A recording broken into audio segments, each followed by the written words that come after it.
Coming up this week on the show, Gary's here and we've got some catch up. We don't have a guest, so we've got some catching up to do. We'll be talking about some of the new projects I've been working on, including my little Raspberry Pi MIDI clock display. Gary's going to talk about his smart home stuff. We've got some EV news and lots more, so let's straight to Gary. Gary, good evening. Good evening, Ian. Welcome back, and we've got a nice catch up show today. It's been a couple of weeks since we've had a catch up. It has indeed. Some great shows in between. I mean, well, last week's show was fantastic. I really enjoyed that.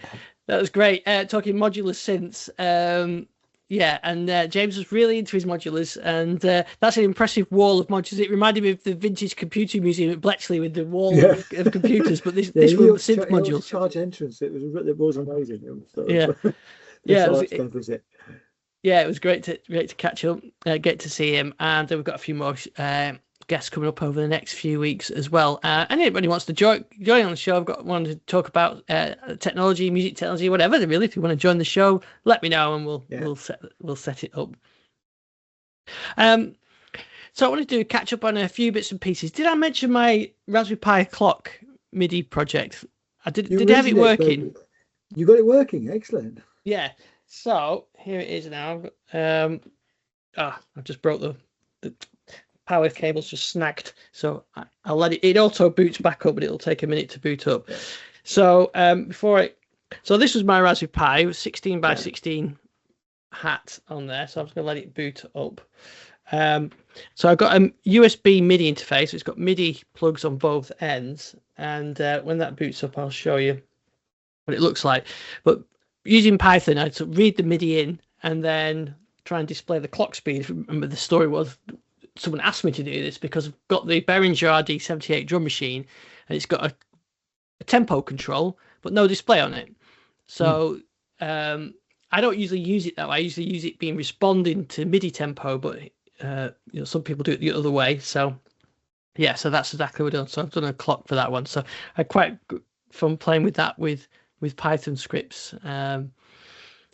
So I quite enjoyed doing that one. So here we go, it's working now, so don't break the wire. But there we go. So there you can see the display with the clock on it, and if I go to the tempo on my synth, I can change the tempo, and it's showing you exactly the MIDI tempo. You notice there's a slight flicker. This synth actually is very accurate. This goes to like 0.01, whereas the display doesn't. But there, it should say 120 now. I've actually had.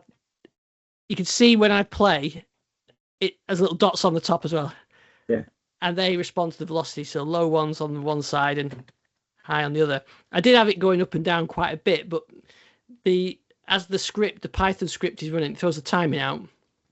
So the more notes you played, the more the timing would flicker. So if I do a load, it's not really flickering now, but it would flicker. So I stopped. So I didn't want to do that too much. But so it works, and it's a nice little tool that, and it got auto startup. So I wanted to add loads of little displays in it, like velocity and things, but I haven't been able to do that because it just slows the whole thing down, so the timing gets accurate. So maybe I could do some kind of task, some scheduling or something like that. But in Python script, it's not that accurate. So. But anyway, it works. It doesn't cost much. The MIDI device was about 13 quid. That's clever. It's just a really clever use of things, isn't it? It's just simple but effective. Yeah. So I've got that working. A couple of other videos I've posted. I think I mentioned about that little mixer that I got a few weeks ago. So I did a review video on that. So that one's up. And I did a sound pack as well for the multi-poly, the one I've got here. And that's a Poly 61 sound pack. So inspired by the classic Korg Poly 61. So I recreated loads of sounds on that. So you've got that early 80s character, but on a modern synth. So that's available on digital-lifestyle.com as well. Plus I've got some other tutorials. But the big news is I've finally finished my album. It's called Runes Without Voices, 10 tracks, 70s, 80s inspired electronic tracks. And I've even done a video for, there's a couple of videos, but I did a video for one of the new tracks as well, which is on the YouTube channel. I'll play it out with the song actually as it goes out of the show this week, but it's got nice Fairlight sounds in it as well. It actually took ages to record the video because I wanted to do that kind of multi-camera type thing, you know, where you, and because it's a multi-layered track, so there's about probably 12 or 15 tracks in it, so I wanted to capture some of those tracks. So what I did is set the camera up, played it through with one of the sounds, moved the camera, played the next sound, and built it up that way. So I ended up taking me about 4 or 5 hours to do that, to layer it, to get each shot through, and then you've got to edit it back into some kind of sequence. So I don't envy those directors multi-camera shoots. It's time consuming, but it's good fun though. Yeah, editing those is real fun. yeah So I'm using Camtasia to do the editing, which I use for all my my sound videos and demo videos and everything. I think Camtasia is not really, it works fine with multi-track, but I'm guessing there are other ones where you can do more like a camera switcher. I'm doing like edits to do it, but it's not that often I do multi-shoots like that one. Yeah, I use Cyberlink Power Director to do it when I do it, because that's got quite a good multi-camera tool which does syncing based on sound. So if you're that would suit me. When I'm doing my car videos, when I'm just sort of I've got multiple shots going on in there, then I can switch between the two. Just by doing a voice prompt, so that it has something to key up on. Yeah, that would suit, because what I did is that's how I did the syncing by ear. I recorded, I let the speakers playing the music, and then I synced it by ear, and then did the edit on it. But yeah, it's good fun. Seeing this. This sounds really cool. Yeah. So I don't think it's not going to win any directorial video awards, but it's it's the music I wanted to do. So it's all the music's on Spotify, at YouTube, Bandcamp, and all the others now. So yeah, it's lots of different styles of music in there, but very 80s. A bit Kraftwerk, Pet Shop Boys, a bit prog, all that kind of stuff. I'm really looking forward to listening to this. Yeah, so, and I've got my head deep down buried in another sound pack I'm working on. So I did say I'd do a Tangerine Dream one, which I loved my Tangerine Dream, but they've got a huge catalogue. So I thought, I'll do it album by album. But they must have like 200 albums, and I'm about 7 albums in so far. This is quite an undertaking that I've taken on here. Oh, that's quite impressive. Yeah, but I've been sat with the headphones on, and I've got a ton of videos out as well. So not just sound packs, some tutorial ones. In fact, I've got a big one coming out this week. I reviewed the Opsix, the multi-poly, the Wavestate, and the Modwave, the 4 Korg synths. All of them. So I thought I'll do a shortish video about it, and I whittled it down to 55 minutes, the video in the end, but it is in depth. So if you're thinking of buying one of those synths, you're not going to find any better info on it, because I've gone through in details. So I've got to do that's edits done on that one, ready to release. I haven't gone that sophisticated on music technology. It was interesting actually. I was we were out and about with my little ones, and they got lent a little keyboard unit, which was quite intriguing, because it's a little toy keyboard unit. It has these little monkeys which shoot up and down in tubes in it as you press the keys. But it was really sophisticated. I was actually impressed by the technology, because you could actually change the tempo, the timbre, you could tweak everything. It was almost like a mod synth. It was little knobs for everything, and it was quite impressive. And difficult to play though, because it only had 6 keys. Right. You couldn't really get a tune out of it very easily, so you could get some rhythm out of it. But, it's quite interesting to see that sort of technology in a toy. It was just amazing to see that. But it's good stuff. I've been failing on smart home challenges the last couple of weeks. Very unusually for me, but I've actually found something which is defeating me. So that is unusual. I mentioned we've been basically refurbing the house, and got a new kitchen, and it's got dimmable LEDs, and it's supposed to be dimmable LEDs, and not particularly good dimmable spec. And I thought I'd put some dimmer switches in, and I saw that B&Q actually had some Aurora A1 dimmers, some old stock on really cheap price. I mean, Zigbee dimmers are usually sort of 30, 40, £50. These are £8 a dimmer. So, well, that's quite cool. And they look quite cool. They've got a little blue light behind them, and supposedly controllable. And they do they'll do a sort of two-way dimming as well with two. So that's what I wanted. So I sort of connected these up, replaced the existing sockets with it, and yeah, they dim the lights fine. Then I tried to hook them into Zigbee, and realised that I was having some issues with this.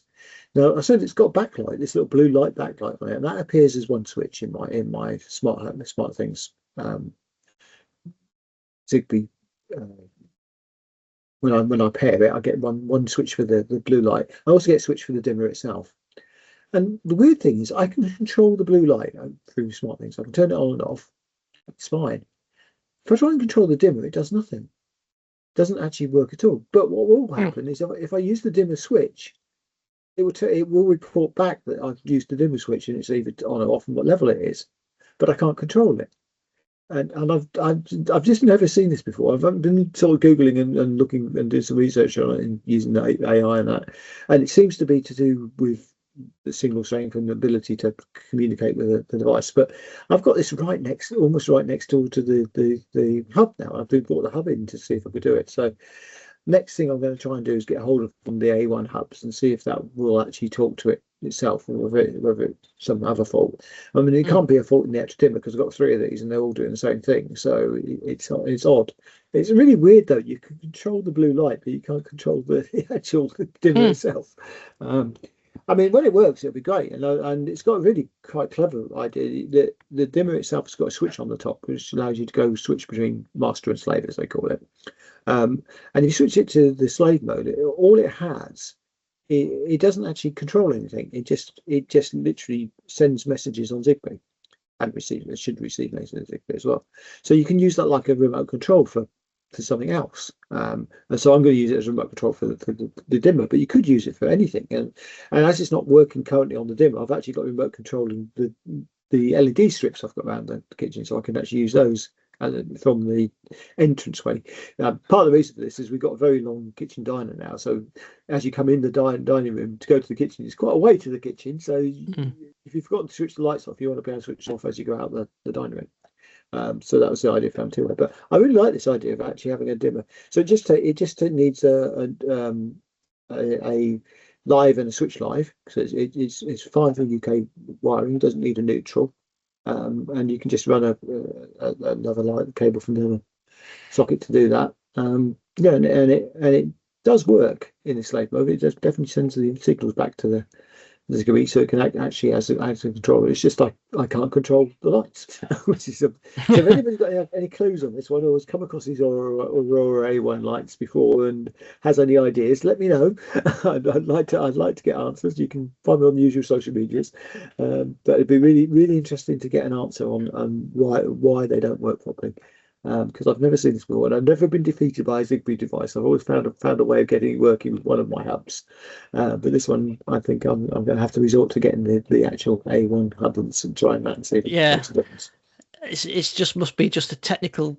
There's some like bug, isn't there? And it's some compatibility issue, some way it's set up. I don't know. Maybe it's just not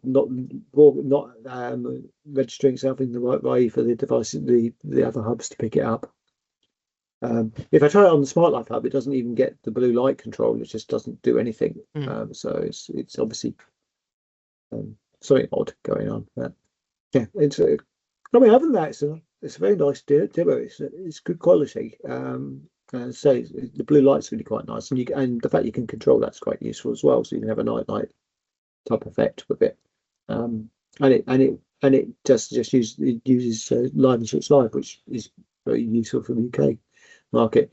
And the other nice thing about it, it's got a minimal dim control on it, so you can actually, there's a little pot on the top you can adjust to say the minimal dim level, which is useful when you've got lights which don't have a lot of power on them. It does need, I think it's 10 watts of power of drain to actually work.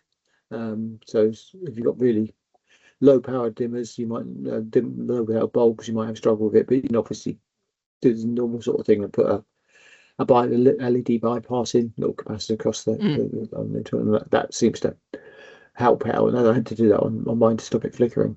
I do still get some flicker though with it, which is a bit strange as well. Shouldn't really get any flicker the lights I've got. But I will let you know if I find an answer to this, and see how it gets on. But that's been my challenge for the last week or so. But, yeah, it's always frustrating. It's one of those things where I've done this loads of times, even like with the MIDI clocks, and especially my little display. You think, oh, it doesn't matter. I don't really need it. Oh, I want to get it working. So you have another go, and you think, I'm not going to get this working. I'll leave it. It's not important. Yeah. But I just give it one more try, and that's how you get there eventually. Well, I think I think I was saving money by buying these cheap Zimmers. Now probably have to buy an expensive hub to actually get them to work. So yeah. But I did get a lot of them because I'm going to replace a lot of the switches with them. So if they work, then if I can get them working, then it's worth it. I've got, 5 of those is the same price as one other. I've got a dimmer in the room I'm in now, which is a Camtasia one, and that works perfectly, and that's controllable. Zigbee, so, but that's 50 odd quid. So there's a big difference there. So I guess even if I spend 100 quid on a hub, I'll probably save money overall. But it still feels like I'm losing out there. we'll get there. Yeah. And because you were working on the heating and all that stuff as well, weren't you? The underfloor heating. Yeah. Is it all working now? That's all working. Yeah, works really well. So the little Wi-Fi controllers of that, they're in Toyo infrastructure, and they're working really well. And the AI controls working that as well. It's been very predictive about people getting out of bed and going down, and the floor's always warm as you walk in, because that was the aim of it. We weren't actually using this as underfloor heating as such. We weren't using it to replace the normal heating. We've got radiators in the room as well. But it is really nice to walk down in the morning and have warm feet as you walk to make your cup of tea and make your cup of coffee. It's really good. I think I explained these before, but they come on rolls. They're sort of half a meter wide rolls, and you can't cut the roll short, so you have to use the full length of it. But what you can do is it basically is zigzag of wires, and you can cut between the wires, so you can then bend it back on itself. So you do a run, bend it back at 90 degrees, bend it back, as I haven't done another run and back and forth. But you can also then cut it into smaller strips, as long as you keep it the earth linked on it, and put it out. So basically, I've got a run which runs from the doorway round the cabinets to where we make our teas and coffees.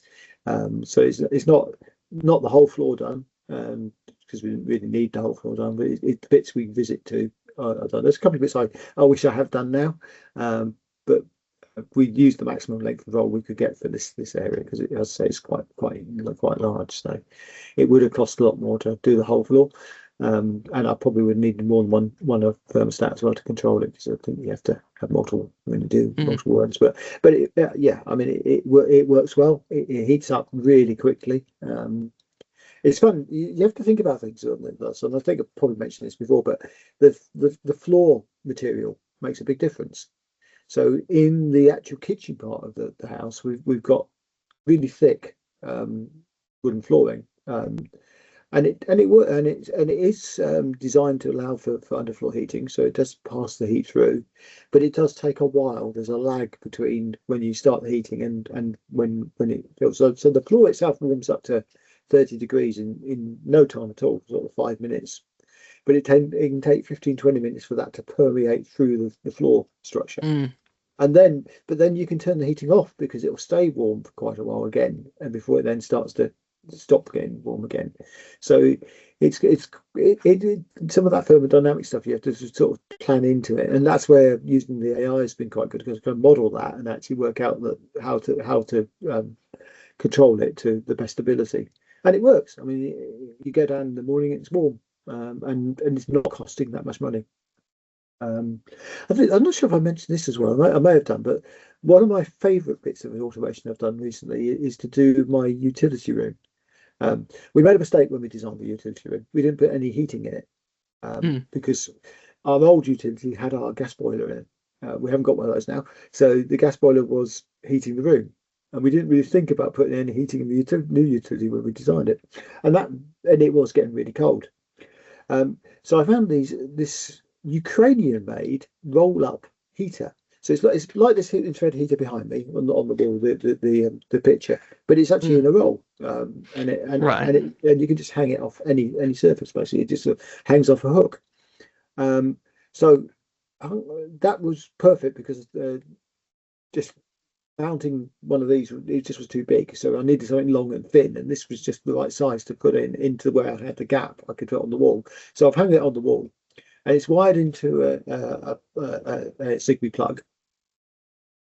And it's also, that Zigbee plug is being controlled by an infrared sensor, well, not actually, mmWave sensor, human sensor, and a thermostat, which are on the ceiling. And they are battery powered, and one of them is on Thread, one's on Zigbee, so you can mix and match your technology. And basically what happens is, as you walk in the room, this turns on, and it gets hot so quickly. It's like 30 seconds. It's really hot. It's like you can get it to sort of generate the equivalent of being in a sunny day of 30 odd degrees. It's like that sort of in temperature coming towards you. So you just walk in it, and it's instantly warmer. You feel the warmth on your body because it's like the sun being on your body.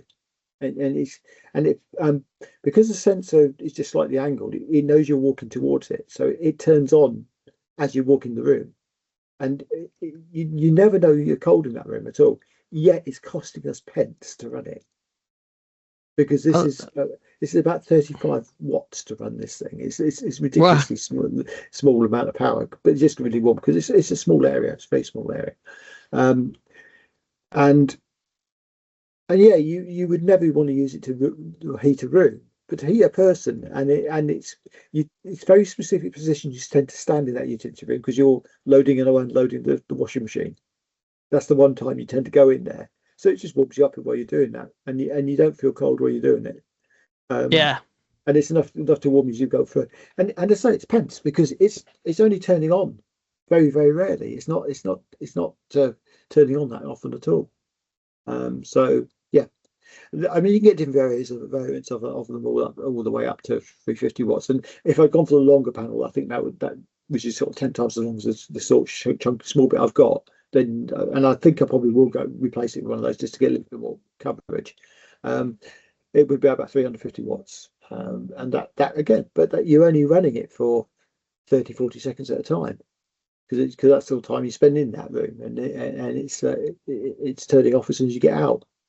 It will turn on if the room starts getting below freezing, so it just pops it up to just keep because it doesn't really warm the air temperature, but it will warm the surrounds around it, and it will warm it's quite, because we've got a curtain sort of almost directly opposite, and it will warm that curtain up, and that curtain will then retain some heat for a while. So that works quite well to keep it sort of above freezing. But yeah, it's an interesting technology to do that, and it's not something born of necessity, because I couldn't really think of another answer, because there was no way we could get a radiator in, and none of the sort of the far infrared heated panels would fit, because it was just such a small area. So we had a wall available to us in there, because it was very much a fitted kitchen type look effect in there. So yeah, it was good. It was a good little find. Yeah, it's nice to come up with these little solutions. I think these are definitely how you learn to develop systems and things like that, is when you've got a need for something, and then like this little display I've had from I've had it sat around for about 2 or 3 years and never really found a great use for it. I've done Christmas decorations and things like that, but when you think, oh, I've got a need for something, and then of course you learn the Python code and everything else. And yeah, I did something similar. So one of the things we wanted was to give the girls some sort of visualization of how long they've got left to play before food. And I actually I used a very old Pi 1, actually, the original Pi, to just literally it just does little pips every so often. It's got a little sound, so it goes beep. And the sort of, it does 2 bips, and as they get close, so it does it every couple of minutes, and it goes bip bip bip bip bip bip bip bip, bip, bip. It's basically faster as it gets closer to the time, and then it becomes one long bip as they've got a minute left to play before they need to be ready for that, and it seems to work quite well. It's just and it can cut down the room. So yeah, it's a it's good to come up with these little solutions things. It is that's I think the benefit of nowadays with the technology, you can make your own smart home things. You can get whole chunks of code off that it'd be too much to start from scratch, but you can get big chunks of code and even use Copilot, get some code and then build on top of that. Yeah, and with more integrations going into stuff, it's I think everybody's obsessed with this open claw thing at the moment, which is I don't know if you've come across this, but this is a lot of an agentic stuff you can run at home, which picks up a lot of.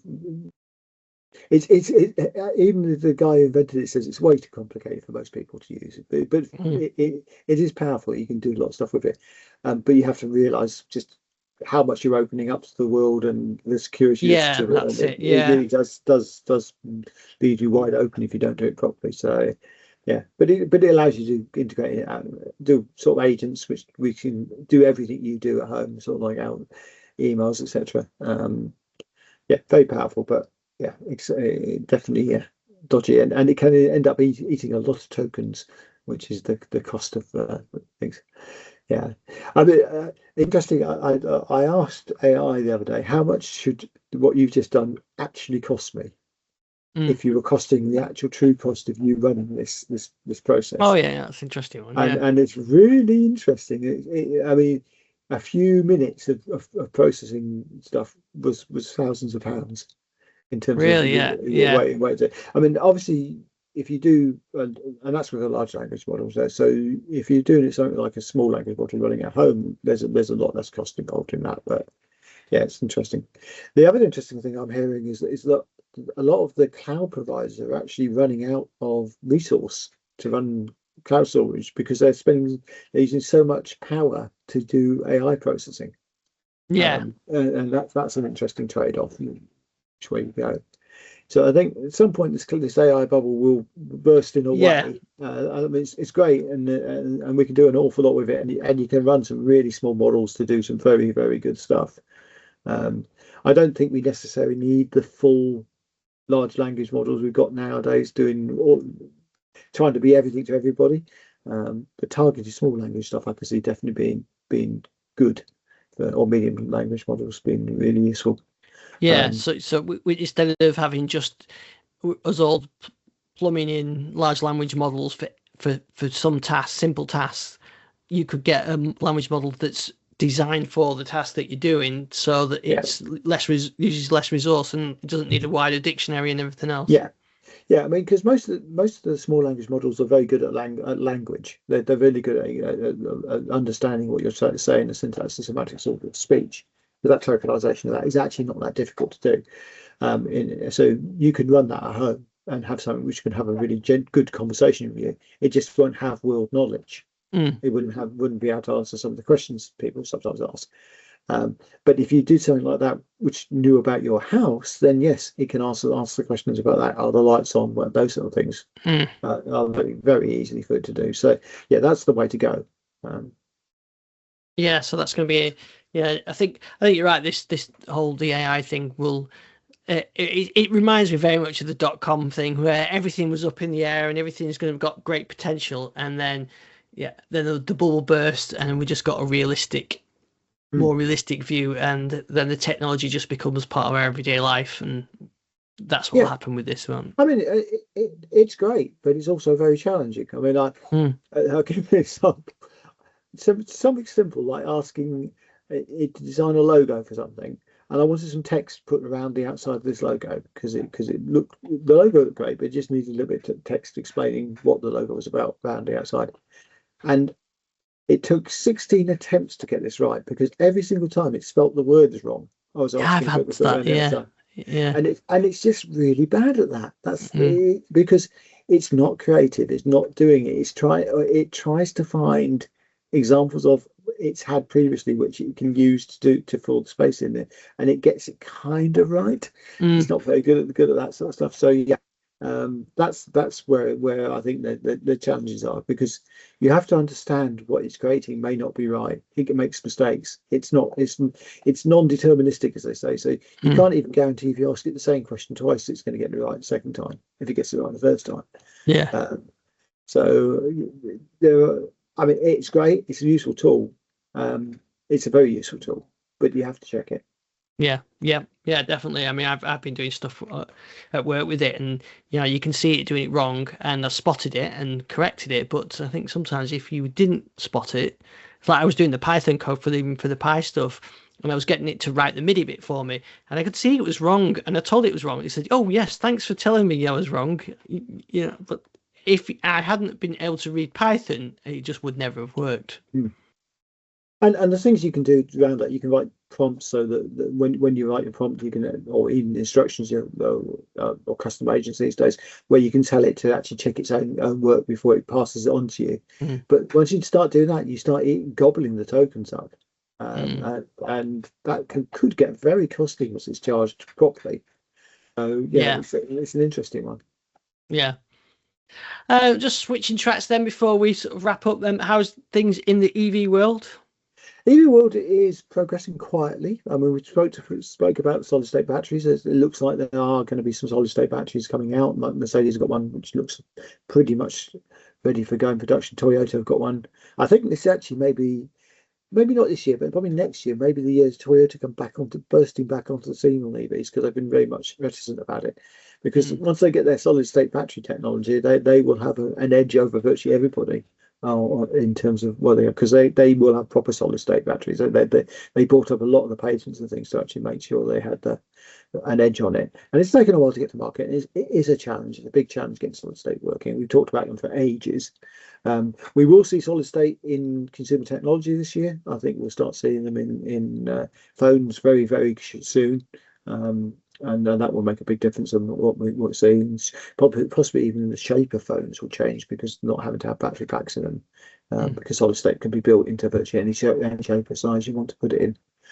Structural batteries, as they call them. So the frame, I mean, you can imagine super thin phones without batteries. It should be really interesting to see that sort of technology coming along. So I think that the other thing we'll see more of is flexible screens. We've already had I think it's LG with the laptop, which can sort of expand upwards. I think we'll see a lot more of that this year as well. So, and that will impact the way you design vehicles, because you can, if you've got a screen which is flexible, you can stretch it out over surfaces, then you can integrate things into more bits and pieces. I know that manufacturers are moving away from touch panels, which I think is a good thing. We do need physical controls in cars. I think now it is definitely horses for courses. Touchscreens are nice, and there's certainly things you can do with them. But yeah, the physical buttons are still useful. So I think that's going. But yes, the EV market's moving. I think will change quite rapidly with the introduction of these solid state batteries. But I mean, if you look at Niabolt, I think they've got a sports car. They've got as an example of their technology with their super rapid charging technology. That doesn't actually use solid state, but it's completely different technology. But they can charge their car in, I think it's 2 minutes. Ridiculous amount of speed, and they can charge up quite a large battery. So yeah, there's lots of technology changes coming over the next few years. I think the big thing this year is just the sheer number of different types of EVs coming out, loads of different models. The Chinese obviously generally bringing in tons and tons. We've got all sorts of new manufacturers suddenly appearing on the market. You've probably seen tons of JQ cars on the road, because they seem to be selling like hotcakes. Deepal, Shangang, the whole range of names which we haven't had in the market before, are suddenly coming in. I think the big one will be when Xiaomi bring their car to market. That seems to be like the car to beat in the electric market, electric world, and that's not been in the UK yet. So I think that will come shortly. And the other thing we're actually starting to see is some different form factors. So I mean, I've been looking for a 7-seat car for some time now. There's not actually many on the market. I've got very restricted list I can get to go from at the moment, but that's going to change over the next 2-3 years. There's going to be a lot of people carrier type vehicles, because you can build a really nice looking people carrier as an EV, whereas with petrol car it'd be very difficult to do because you've got to put so much tech in. And so yeah, I think it's going to be interesting to see what happens over the next few months. Yeah, definitely. Well, we'll continue talking about it on the show. I quite like doing the guests and then a catch up. I think it works quite well. So I think we've got guests next week. So where can we find you and your videos? Well, you can find me on all over the social media. It's not that I post an awful lot at the moment, but it's at Gary WMA on virtually everything. And you can find me on YouTube on the EVO new channel and the Fascinating Tech channel. I have actually posted something on Fascinating Tech Flick recently, so you can have a look up there, and that should start putting some of the smart home stuff on there. Hopefully over the next few months, as I find some time to do stuff. I've been incredibly busy the last few weeks. So I've been judging the Imagine Cup, which has been quite. I mean, I love doing that because the stuff that the kids, well, I say kids, the students do, is just unbelievably good. Some of the things you see when you do the judging. Obviously can't reveal anything at the moment, but once it gets to the final stage in a few weeks' time, a build, I believe it is again the finals this year. They'll obviously reveal some stuff, but there's been some mind-blowing technology developed from the Imagine Cup entries. Excellent. Well, we shall catch up same time next week. So we'll have a guest. I'm going to play it with my new song as well, and you can check out the video. I'll include the video on this as well, but it's all on YouTube and Bandcamp and Spotify and all the other links, all linked on the digitallifestyle.com. So until next week, we'll see you then. Take care.